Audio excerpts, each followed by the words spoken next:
Hello everyone, তো এটা আমার ফার্স্ট মিনি ব্লগ। আশা করি তোমাদের ভালো লাগবে। যদি ভালো লেগে থাকে চ্যানেলটিকে সাবস্ক্রাইব করে দিয়ে পাশে থেকো। তো প্রতিটা হাউসওয়াইফেরই স্বপ্ন থাকে ঘরে বসে কিছু করা। তো আমিও ভাবলাম যে ছোট ছোট মিনি ব্লগ তো করাই যায়। আশা করি তোমাদের ভালো লাগবে। তো দেখো, প্রথমেই আমি সবজি ডাল বানাচ্ছি নিরামিষি।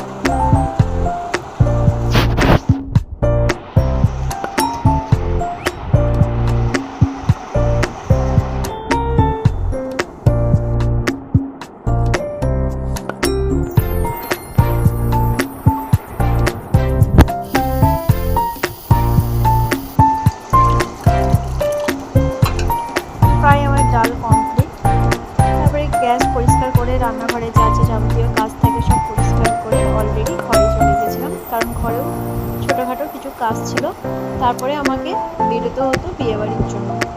বিয়েবাড়ি যেতে গেলে একটা মেয়েদের অনেক কিছুই প্রিপারেশন নেওয়া থাকা দরকার, কিন্তু আমার সেরকম কিছুই ছিল না, কারণ এটা আমার হুট করে বিয়েবাড়ি যাওয়া ছিল তার জন্য। তো যাই হোক, শাড়ি পরার তো সম্ভব হতো না, তার জন্য একটা ড্রেস বার করে নিয়েছিলাম। তো দেখো, ড্রেসটা তোমাদের দেখাচ্ছি, আশা করি ভালো লাগবে। চলো দেখা হচ্ছে রেডি হয়ে। বিয়েবাড়িতে বেশি ক্লিপ তুলতে পারলাম না, তার কারণ বিয়েবাড়িতে অনেক লোকজন ছিল, কিছু তোলা যাচ্ছিল না এমনকি। তো যাই হোক, ভিডিওটা আজকের মতো এখানে